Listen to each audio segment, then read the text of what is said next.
नमस्कार दोस्तों, आपका स्वागत है। हाल ही में हमारे देश में दोस्तों बहुत जगह पर बाढ़ जैसी हालत है। और अगर हिमाचल प्रदेश की बात करें तो वहाँ पर भी लैंडस्लाइड के वजह से बहुत लोगों की जान गई है।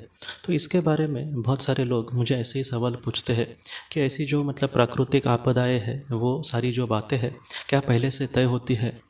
इसमें जिन लोगों की जान चली गई है उन लोगों ने ऐसे ही मौत को क्या जानबूझकर चुना होता है, या फिर उनकी जो मृत्यु है उसको हम अकाल कह सकते हैं। अकाल मृत्यु ऐसी मृत्यु को कहा जाता है दोस्तों कि जहाँ पर उस इंसान की मृत्यु सच में तो नहीं आने वाली थी, लेकिन कुछ ऐसी दुर्घटना हो जाती है कि उस वजह से उस आत्मा को अचानक अपना जो सफ़र है पृथ्वी का वो ख़त्म करके आत्मलोक में फिर से लौट जाना पड़ता है। पृथ्वी के लोगों के लिए ऐसे जो इंसान की मृत्यु है वो अकाल मृत्यु हम कह सकते हैं। तो ऐसे जो दुर्घटना होती है जैसे हिमाचल प्रदेश की हो या फिर और भी जो प्राकृतिक आपदाएं आती है, तो उसकी जो मृत्यु है दोस्तों उसमें होने वाले लोगों की, क्या ये अकाल मृत्यु होती है क्या? तो इसको आज हम जवाब ढूंढने की कोशिश करेंगे।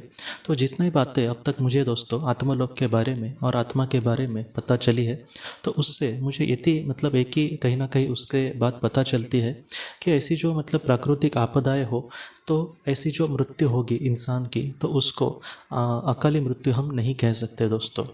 और इसका ये कारण है कि जहाँ पर इंसान का एक बोलते हैं ना सफ़र ख़त्म होने का वक्त आता है तब वो इस दुनिया से चला ही जाएगा।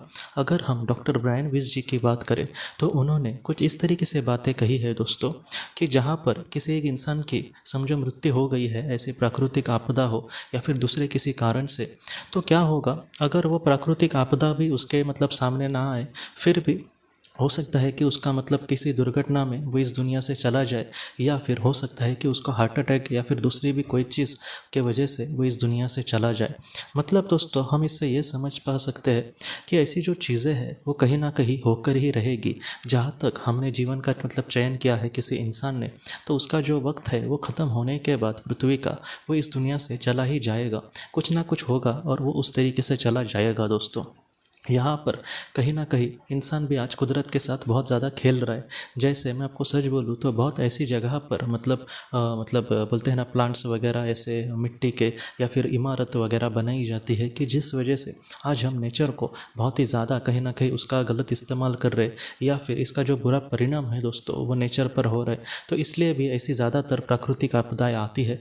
दूसरा ये भी देखा गया है दोस्तों कि जैसे आज हमने जानवरों के जो घर है जंगल उसको भी उजाड़ दिया है, तो इस वजह से भी बहुत ज़्यादा प्रमाण पर इंसानों की जान जाती है। क्योंकि जहाँ पर घर बसाना वगैरह ठीक नहीं होता, अगर समझो हम पहाड़ों की बात करें या फिर नदी का जो पात्र होता है तो वहाँ पर भी पानी आज कम हो गया, तो ऐसी जगह पर भी लोगों ने घर बसाने चालू किया है। तो इस वजह से थोड़ा भी पानी आया तो उनके घर पे उनके घर भी तबाह हो जाते हैं, या फिर पूरी तरीके से कहीं ना कहीं इसका बुरा परिणाम दिखता है दोस्तों। तो इसके पीछे मुझे आपको ये भी कहना है कि प्रकृति के साथ ऐसा छेड़छाड़ करना, ये जो बात है आज हमें नहीं उसका कुछ पता चल रहा।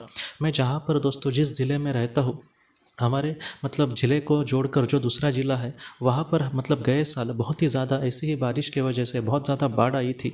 और दोस्तों पहले के ज़माने में 40-50 साल पहले यहाँ पर तो इतनी ज़्यादा बारिश होती थी। ऐसे जो बूढ़े लोग हैं वो कहते हैं, आप सोचिए कि तब इतनी बारिश, इससे हम कह सकते हैं कि 4-5 गुना ज़्यादा हो सकती थी उस वक्त। तो उस वक्त तो कभी बाढ़ आई नहीं, लेकिन आज ज़रा सी बारिश आने के बाद भी बहुत ज़्यादा बाढ़ आती है। और इसका कारण यही है दोस्तों कि जहाँ पर पहले पेड़ थे वहाँ पर आज इमारतों का निर्माण हो गया है। तो इसको भी हमें समझना होगा। इसलिए कहा जाता है कि अगर इंसान कुदरत के बारे में कुछ नहीं सोचता तो कुदरत जो है वो बहुत बार इंसान के बारे में कुछ सोचती है। तो ऐसा हमारे साथ ना हो दोस्तों। जितना हो सके आज हम अपने हमारे हाथ में क्या है, तो ऐसे पेड़ का कटना वगैरह अगर हम नहीं बचा सकते तो कम से कम हम कहीं ना कहीं पेड़ तो लगाए। तो ऐसी कुछ छोटी छोटी भी बातें हम कर सकते हैं। आज हम कहीं ना कहीं एक दूसरे को बर्थडे गिफ्ट कुछ ना कुछ निरर्थक चीज़ें भी देते हैं जिसका कुछ भी यूज़ नहीं। ऐसे वक्त में किसी को पेड़ गिफ्ट देना और उसको कहना कि तुम अच्छे से इसका संगोपन करना, या फिर कोई हमें पेड़ ऐसा गिफ्ट देता है तो उसको समझने की कोशिश करना। तो ऐसी जो चीज़ें हैं वो छोटी सी ही है, लेकिन एक नेचर के लिए, एक पृथ्वी के लिए ये एक अच्छा काम हम कर सकते हैं दोस्तों। तो ये बात हुई। और अकाल मृत्यु की अगर हम बात करें दोस्तों तो फिर अकाल मृत्यु किसके लिए कहा जाता है? जब आत्मा इस दुनिया से जाने का उसका समय आएगा तब वो इस दुनिया से चली ही जाएगी। लेकिन अगर आत्मा के लिहाज से देखें दोस्तों, तो अकाल मृत्यु सिर्फ आत्महत्या को ही कहा जाता है। मतलब किसी एक इंसान की जो मृत्यु है दोस्तों, वो दुर्घटना में हो सकती है, बीमारी में हो सकती है, या फिर कोई प्राकृतिक आपदा है, या फिर दूसरा कोई कारण हो सकता है, या फिर उसको कोई मतलब उसको कोई जानबूझकर कोई उसका खून कर दे, तो इस तरीके से वो इस दुनिया से चला जा सकता है। ऐसे भी मतलब कारण हो सकते हैं कि जहाँ पर उसकी इच्छा नहीं फिर भी उसकी मृत्यु हो सकती है। लेकिन इसको हम मतलब कहीं ना कहीं हमारे लिए वो अकाल मृत्यु हो जाएगी। लेकिन अगर आत्मा के लिहाज से देखें, आत्मलोक में जो बड़ी आत्माएं हैं उनके लिहाज से ये अकाल मृत्यु नहीं है दोस्तों।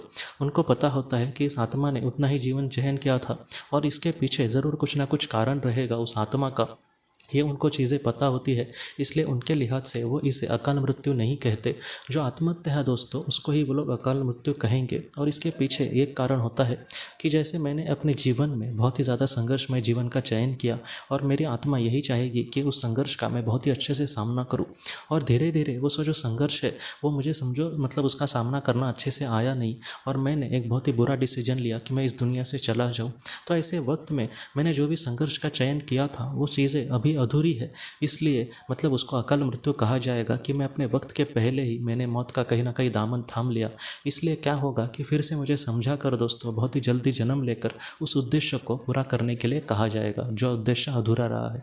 तो इस वजह से अकाल मृत्यु सिर्फ आत्महत्या को ही आत्मा के लिहाज से कहा जाएगा दोस्तों। तो इस बात को हमें बहुत ही गौर से समझना होगा, और जितना हो सके हमें कुदरत के साथ कभी भी छेड़खानी नहीं करनी। जितना हो सके हमें कुदरत के साथ हाथ से हाथ मिलाकर अच्छे तरीके से अपने पृथ्वी को आगे लेकर जाना होगा दोस्तों। जितना हो सके आज भूमि की सेवा करना मतलब हमारी माँ की ही सेवा करना हुआ, इसलिए जितना हो सके पेड़ लगाना, उनको रेगुलर पानी डालना। कुछ लोग लगाते हैं बाद में देखते ही नहीं, ऐसा नहीं, रेगुलर पानी डालना या फिर खाद वगैरह डालना। तो इस तरीके से हमारे जैसे बच्चे का हम संगोपन करते हैं, वैसे पेड़ का अगर हम संगोपन करेंगे तो इसको भी एक माँ की ही सेवा कहा जाएगा दोस्तों। तो दोस्तों हम अपने अगले वीडियो में मिलते हैं। आप अपना अपने परिवार का ख्याल रखना। आपका बहुत बहुत धन्यवाद।